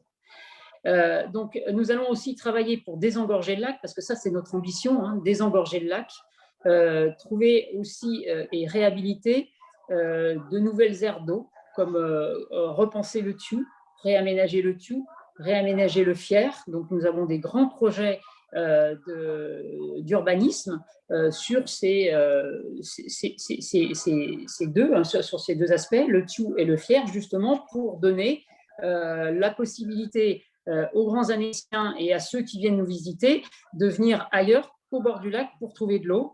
Pareil, se posera à terme la question de la 4e piscine au nord de l'agglomération, pour éviter que tout le monde vienne sur la piscine des Marquisats, s'agglutiner et converger sur un point unique. Donc, tout ça, ce sont des réflexions d'aménagement que nous menons en parallèle avec le PLUI. Pareil pour le tourisme, nous avons besoin de protéger notre lac. J'ai nos amis du Chablais, mes collègues me taquinaient toujours en disant que nous avions une flaque d'eau sur Annecy. Donc, j'étais un peu vexée.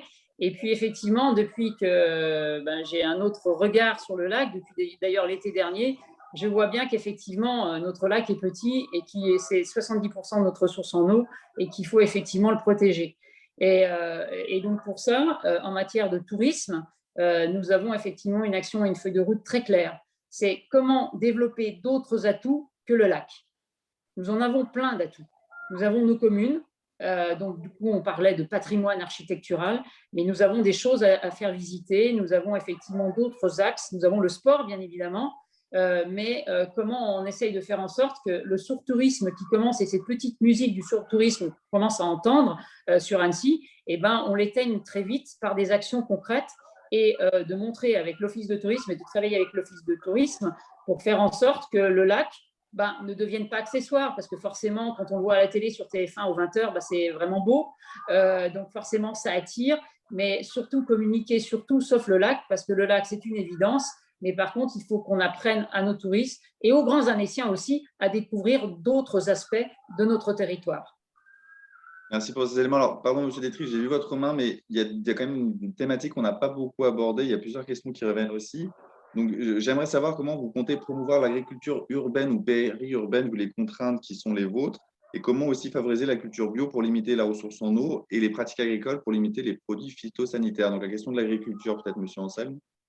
Oui, justement, j'allais vous suggérer qu'on aborde ce sujet parce que j'ai vu dans le chat, il y a plusieurs questions. L'agriculture, là aussi, hein, on a une volonté très forte. La preuve, c'est qu'on a une vice-présidente qui s'occupe de ces questions agricoles. On a lancé un plan alimentaire territorial, justement pour réfléchir à comment produire plus localement, comment faire en sorte que les grands Annéciens consomment davantage de produits locaux. Alors, dans le PLUI, ce qu'on peut faire, c'est protéger les terres agricoles. Et là, je peux vous assurer que c'est une volonté qui est partagée par quasiment la totalité des élus. On se rend compte qu'effectivement, on a quand même consommé des terres agricoles ces dernières années et qu'aujourd'hui, on a besoin de protéger très fortement nos grands espaces agricoles. Donc, ça c'est le PLUI, c'est la réponse qu'il peut apporter. Après, notre vice-présidente qui est en charge de l'agriculture, elle s'occupe de ces questions de l'agriculture urbaine, d'encourager le bio, de développer le maraîchage, de diversifier la production. Et je dis bien, notre objectif, c'est surtout pas d'opposer les productions les unes aux autres. On a la chance d'avoir une filière d'excellence au Grand Annecy comme en Haute-Savoie, c'est la filière laitière. Et on ne doit jamais oublier que si on a un agriculteur aujourd'hui, c'est grâce au travail de ces agriculteurs qui ont mis en place une protection pour leur fromage, hein, des AOP. Et donc, ce travail, on doit le protéger, on doit le valoriser. Donc, oui, on va continuer de défendre cette filière laitière, mais à travers l'agriculture périurbaine, urbaine, il y a sans doute la place pour diversifier. Et donc, évidemment, le Grand Annecy, via sa politique agricole, ici, il y contribue, il y travaille. Et nous, dans le PLUI, ce qu'on pourra faire, c'est effectivement protéger fortement les espaces agricoles. Merci pour ces éléments. Alors, Monsieur Détry, je m'étais engagé à vous donner la parole. Alors, si vous pouvez être très synthétique, s'il vous plaît, parce que j'ai d'autres aussi questions à poser à nos intervenants. Merci. Oui, merci. C'était pour répondre un peu au problème de contingentement de l'attrait des constructions et de l'attrait sur le bassin annécien. Je me demandais quel était le relationnel aujourd'hui avec le bassin genevois, que ce soit par les programmes Interrail.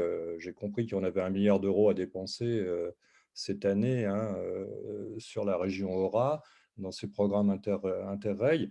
Est-ce que ce ne serait pas un biais, en développant ça, de fixer un peu les emplois plus près de la frontière et en favorisant du développement tel que Mme Lardet l'a proposé, c'est-à-dire de répartir les activités, voilà, pour éviter des concentrations excessives sur le Grand Annecy. Merci, M. Détry. M. Anselme ou Mme Lardet? Je ne sais pas si le président veut répondre, parce que là, on parle de collaboration entre les territoires. Et effectivement, on discute, notre présidente l'a dit, avec les territoires voisins. on discute avec les territoires du Genevois. Donc oui, on sait que de toute façon, il y a une partie de notre population qui travaille à Genève. On a de plus en plus de frontaliers, un constat qu'on fait, on accueille de plus en plus de frontaliers. Donc on a besoin aussi d'étudier les questions de mobilité entre Annecy et Genève. On a besoin effectivement de travailler sur ces questions avec les territoires voisins, et donc on le fait. Mais là, on n'a pas de réponse miracle, effectivement. En fait, les entreprises, elles choisissent un peu leur lieu d'implantation en fonction de critères qu'elles définissent elles-mêmes. La cherté de la vie, c'est une réalité aussi à Annemasse, à Saint-Julien, voire peut-être même davantage que chez nous. Le terrain coûte très cher, donc c'est des facteurs que prennent en compte les entreprises. Mais oui, bien sûr qu'il faut travailler, il faut discuter avec nos voisins du Nord, et ça c'est une évidence. Mais je laisse peut-être... Oui, parce qu'en fin de compte, je n'avais pas rallumé mon micro, donc je parlais dans le vide. C'est les joies de la visioconférence. Non, mais je vais rajouter, aujourd'hui, il est clair que notre priorité, c'est de travailler sur ce qu'on appelle notre bassin de mobilité, notre futur bassin de mobilité qui va être déterminé et obligatoire au regard de la loi LOM que nous avons votée il y a bien 2 ans de cela.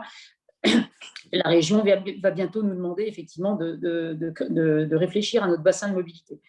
Notre vrai bassin de mobilité, pour l'instant, le plus fort, on va dire 80%, c'est les 6 communautés, enfin une agglomération, la nôtre, et les 5 communautés de communes dont je vous ai cité les noms, c'est-à-dire les Sources du Lac, la communauté de Vallée de Thône, Fierréus, Cruseilles et Rumilly, Terre de Savoie. Voilà, ça c'est ce qui va bâtir déjà notre priorité en termes de bassin de mobilité au regard de la loi LOM. Après, effectivement, il faut se tourner vers Genève pour plein de raisons.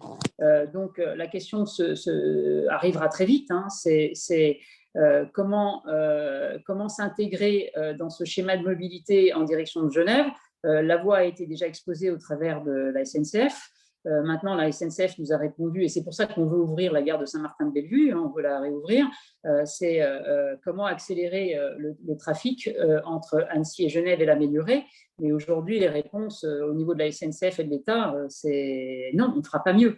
C'est-à-dire qu'ouvrir la gare de Saint-Martin, oui, on va y arriver, parce que nous, ça nous servira plutôt dans un circuit plutôt RER. Par contre, en rien, ça n'améliorera le temps de trajet entre Annecy malgré le Léman Express, entre Annecy et Genève. Et le Léman Express ne sera jamais compétitif demain au regard de l'usage de la voiture, malheureusement. Donc, il va falloir qu'on raisonne différemment. C'est-à-dire, est-ce que ce n'est pas via des navettes bus directes au départ de parking relais, par exemple du côté de Pringy, qui pourrait peut-être être plus efficace que le Léman Express, ou en tout cas en étant un complément au Léman Express, sur du pendulaire exclusivement, bien évidemment. Donc, il y a d'autres options sur lesquelles il faut qu'on travaille. En ce moment, on est en train, l'Assemblée est en train de voter dans le cadre du projet climat et résilience, la mise en place de voies réservées pour justement du covoiturage, pour des navettes express, etc. Peut-être, effectivement, il serait peut-être intéressant, si demain on va vers cette voie-là, il en existe déjà des bus qui vont directement sur Genève.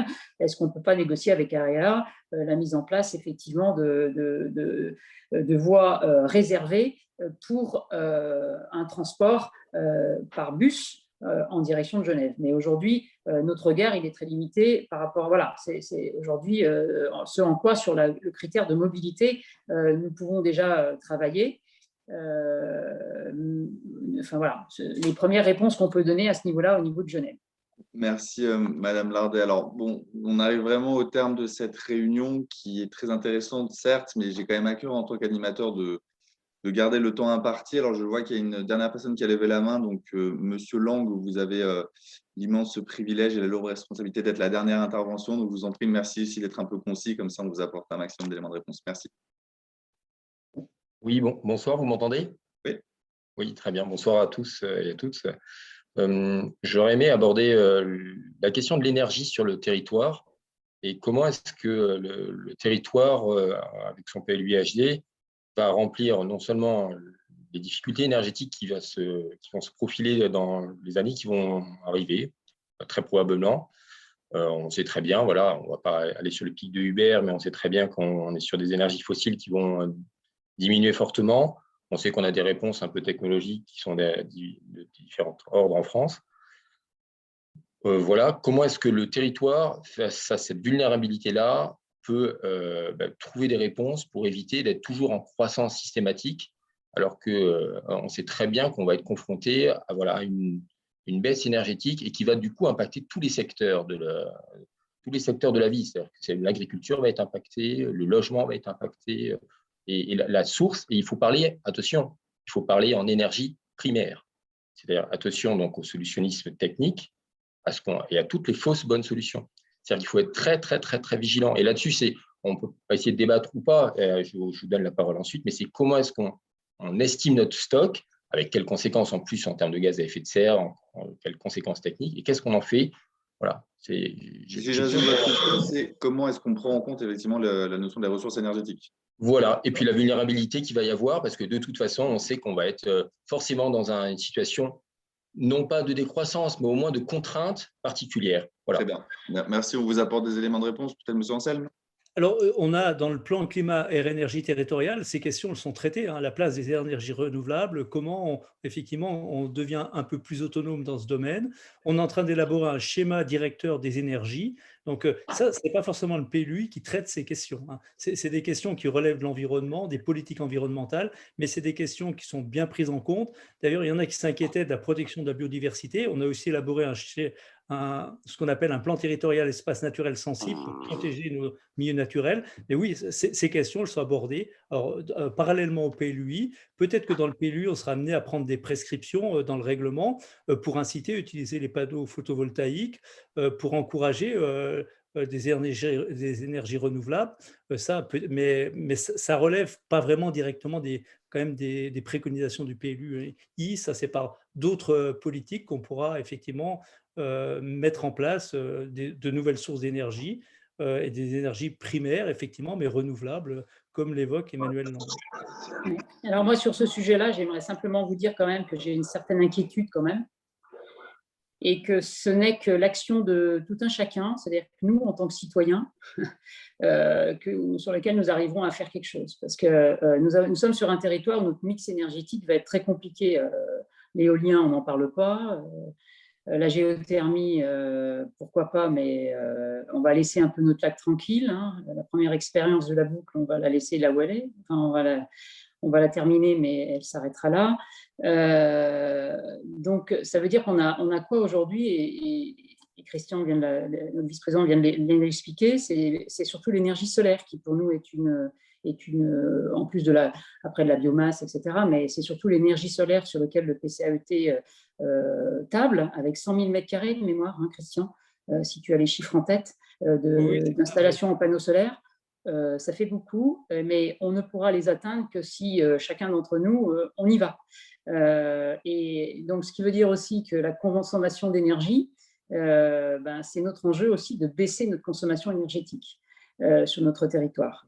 Donc, c'est comment on rénove nos copropriétés, comment on rénove nos habitats. En ce moment, je rappelle qu'il y a énormément d'aides. Je vous incite en tout cas à faire appel aux aides du Grand Annecy pour vérifier si vos consommations énergétiques ne sont pas trop importantes et que vous n'auriez pas à rentabiliser et à moins payer, à réduire vos factures énergétiques en mieux rénovant vos maisons individuelles ou vos copropriétés. On a un pack Géco-Rénov', j'en profite pour refaire la publicité, et puis où on voit que c'est la page pub, hein, mais c'est très, très important. On a différents fonds aussi qui existent, hein, fonds Airbois Énergie pour les entreprises. Donc, il faut absolument que les citoyens s'emparent de ces dispositifs. Sinon, on n'y arrivera pas. Nous sommes, alors je ne le fais pas très bien, j'ai un témoin qui est mon coach, qui est le chef de notre groupe dans le défi énergie que le Grand Annecy a lancé, puisque je suis dans l'équipe de Jean-Pierre Dietrich, et il se désespère parce qu'on n'est pas forcément assidu dans notre groupe, mais j'ai pu participer à la première étape, et je peux vous dire que c'est très intéressant de pouvoir calculer son empreinte carbone, de savoir ce qu'on représente. Par exemple, moi j'ai découvert qu'effectivement, j'avais 2 efforts à faire. C'est peut-être moins prendre le train pour aller à Paris, mais ça va bientôt se terminer. Donc, je vais pouvoir baisser mon empreinte carbone, donc moins me déplacer, parce que je me déplace pas mal, j'y vais en TGV. Hein. Donc, et puis aussi, au niveau de la consommation énergétique de ma maison, c'est comment demain, effectivement, je m'améliore, puisque c'est ces 2 axes-là qui sont faibles chez nous. Donc, encore une fois, c'est la prise en considération de chaque citoyen qui fera à un moment donné qu'on arrivera à moins consommer. Encore une fois, je vous ai dit, c'est comme moins bouger, moins consommer. Et là, pour notre mix énergétique, on y arrivera sur ce territoire que si on s'engage effectivement vers une réduction de nos consommations et qui pourront ensuite effectivement être complétées dans nos consommations par de nouvelles énergies comme le solaire, entre autres. Mais ne compter que sur le renouvellement d'un mix énergétique en continuant à accroître nos consommations, ça risque d'être un peu compliqué chez nous. Pour atteindre notre 50% de mix énergétique, donc 50% nucléaire tel que l'État se l'est fixé et 50% en ENR, ça risque d'être compliqué si on n'arrive pas à baisser nos consommations sur notre territoire. Merci pour ces éléments. Donc, de beaux défis à relever sur de nombreuses thématiques, effectivement, et le PLUI va nous y aider. Et la réflexion qui est menée là, dans le cadre de cette concertation qui nous concerne tous va justement nourrir cette réflexion. Bien voilà, nous arrivons au terme. On a un peu dépassé le timing, mais c'est vrai que c'est toujours frustrant pour un animateur de devoir couper des échanges aussi variés et aussi intéressants. Donc, on a essayé d'être le plus large possible. Juste avant de vous redonner la parole, peut-être Madame la Présidente, pour le petit mot de la fin, je la rappelle, nous avons du 9 avril au 15 juin la possibilité vous avez la possibilité de vous informer et de participer sur la plateforme du Grand Annecy, donc www.grandannecy-plui.fr. Il y a également les espaces ressources dans les différentes mairies des communes et au siège du Grand Annecy. Alors, en tant qu'animateur, je vous remercie à toutes et à tous. On a été 205 au pic du plus grand nombre de connexions. Vous avez tous bien joué le jeu. Il y aura plein d'autres événements de ce type-là. Et voilà, je tenais également à vous remercier et je vous dis à très bientôt. Et Madame la Présidente, un petit mot pour la fin, je vous en prie. Un petit mot, moi, puis je laisserai Christian conclure quand même, parce que c'est Christian qui est vraiment le maître d'œuvre de tout ça. Moi, je me fixe un objectif. Christian, le vice-président, a dit 3000 participants. Imagine le Grand Annecy. Maintenant, je vais dire 6000 alors, pour le PLUI. Voilà, donc 6000 et surtout sur nos 34 communes. C'est le plus important, c'est que toutes nos communes sont concernées. Donc, il faut absolument que toutes nos communes participent et que tous les citoyens des différentes communes participent à l'écriture de ce qu'on laissera à nos enfants, hein, ni plus ni moins. Voilà, Christian, je te laisse le mot de la fin. Oui, moi, je tiens à remercier toutes les participantes et participants. C'est vrai que les échanges ont été riches et puis courtois, hein, donc vraiment un grand merci. Alors, on n'est pas non plus spécialiste de toutes les questions, hein, donc on n'a peut-être pas toujours apporté les réponses que vous attendiez, mais on fera des autres conférences avec le vice-président en charge des questions habitat, économie, environnement, donc ce qui permettra d'aller un peu plus loin peut-être dans les réponses. Mais effectivement, on sait qu'on a des défis, je le disais en introduction, des défis immenses. On souhaite vraiment les relever avec vous. Et j'ai vu une remarque en disant on a peu parlé de l'environnement. Si on en a parlé, l'environnement, c'est bien une de nos préoccupations majeures parce qu'on ne l'a peut-être pas suffisamment dit, mais c'est seulement le 2e PLUI bioclimatique qui est en cours d'élaboration en France. Donc, on ne peut pas nous reprocher de ne pas prendre en compte cette dimension. La présidente peut le confirmer dans toutes nos discussions qu'on a entre élus, au bureau, en conférence des maires, en conseil communautaire, on parle d'environnement. Donc, non, on veut vraiment être au rendez-vous de l'environnement et puis des défis de notre territoire parce qu'on est très attaché, comme notre présidente, moi je suis un grand Naissien depuis de nombreuses générations, on aime notre territoire dans lequel on vit et on veut vraiment le préserver et faire en sorte que nos enfants, nos petits-enfants, ils puissent vivre dans les mêmes conditions que nous, profiter pleinement des atouts de notre territoire. Voilà, donc, on vous donne rendez-vous pour les prochains ateliers et encore merci pour cette participation. Merci à vous. Bonne soirée à tous, bon week-end et on vous dit à très très bientôt pour la suite de cette belle aventure. Merci à tous, bonne soirée. Merci, bon week-end. Bon week-end. Au revoir. Au revoir.